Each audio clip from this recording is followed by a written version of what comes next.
And here we have little Rust Dust, the token Legends member. She is just this little tiny adorable motorcycle. It's the groove motorcycle through and through. Got an elongated little motorcycle. Can I get anything that can sit on this thing? Hold on. So you can kinda, sorta, almost get a Mega Bloks minifigure up on top of there. Hands don't quite reach the handlebars, and he just looks kind of weird with the way his legs go. I'm wondering if a Human Alliance figure will fit better on this, but I don't have any within arm's reach right now, so that mystery will stand. Okay, so Rust Dust. She appears to be the only one with a significant amount of black in her color scheme. I mean, she still has the red and sea green like the rest, but the black is definitely a lot more prominent. And she's the only one that carries along that damage gimmick, in that her windscreen has that very obvious crack. She's the only one that still retains that deco idea. So yeah, like, she's the token little Legends member of the team. She has a kickstand, so she can stay standing. It's permanently molded, doesn't fold away, but doesn't prevent it from rolling. Actually, a motorcycle that can freely roll without having to worry about tipping over. I didn't think it was possible, but this one found a way. Alright, so let's get her into robot mode. Hey boys, check out these gams.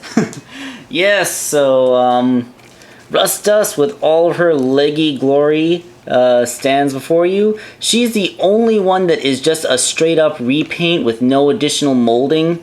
And you know, like, one thing about the groove mold that I always complained about was just how long the legs are in proportion to the body.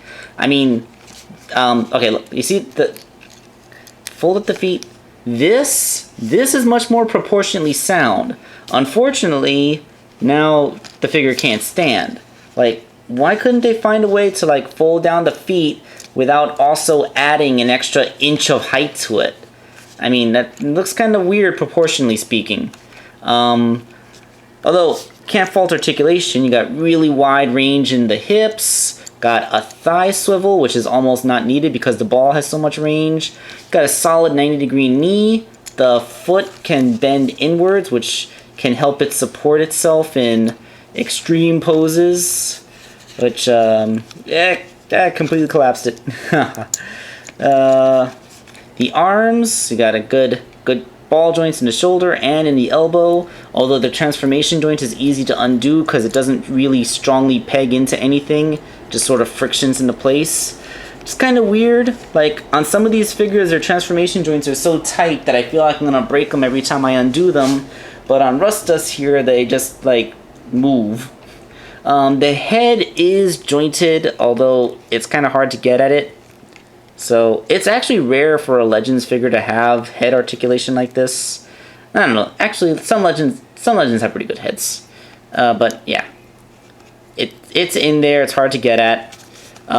Let's see if we can zoom in on the much smaller head to see the details. Like I said, no new sculpting went into this particular figure.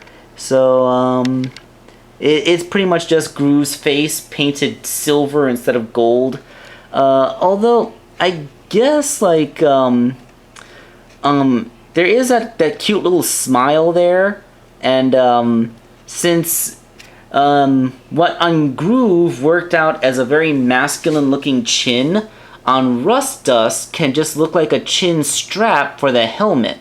So, it makes, it can, if you imagine that that's just a silver chin strap, then all of a sudden the face can seem to pass for feminine much easier.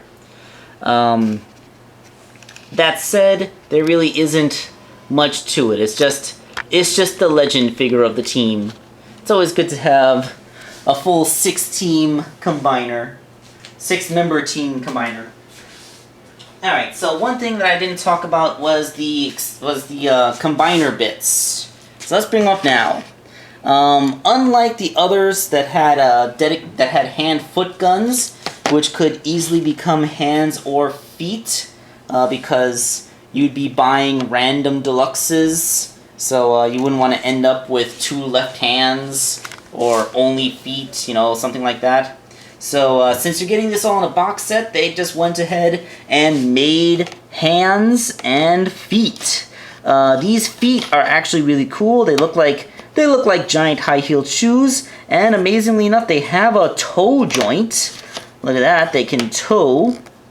And they have a nice ratcheted ankle rocker. That's kind of awesome. I'm pretty sure the others don't have an ankle rocker like that. Plus, once inserted in, there's a swivel point, of course. And the hands, nice and dainty feminine hands with individually jointed index fingers, which can curl like that far.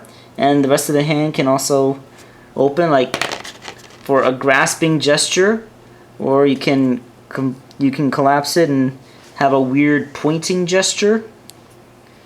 And you can, you know, and then there's the closed hand to imply she's holding something. So yeah, nice hands, nice feet.